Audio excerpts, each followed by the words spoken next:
Malawak naman po ang serbisyong pangkalusugan sa Ilocos Sur matapos buksan ang mga bagong pasilidad sa dalawang district hospital sa mga bayan ng Sinait at Narvacan nitong Disyembre 15 hanggang 18 ng kasalukuyang taon. Sa Narvacan, pinasinayaan ang bagong emergency room at public health unit building ng Ilocos Sur District Hospital, Narvacan, na inaasahang magpapahusay pa sa serbisyong pang-emergency outpatient care at mga programang pangkalusugan ng komunidad. Kasunod nito ang groundbreaking para sa itatayong dalawang palapag ng pediatric building na tututok sa serbisyong pangkalusugan ng mga bata.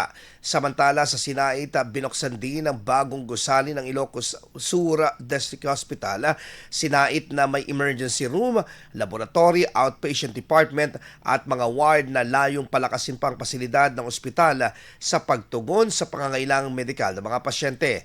Ayon sa mga kinaukulan ahensya, ang pagbubukas ng mga pasilidad ay bahagi ng patuloy na pagpapalapit ng dekalidad at ligtas sa serbisyong pangkalusugan sa mga residente ng lalawigan.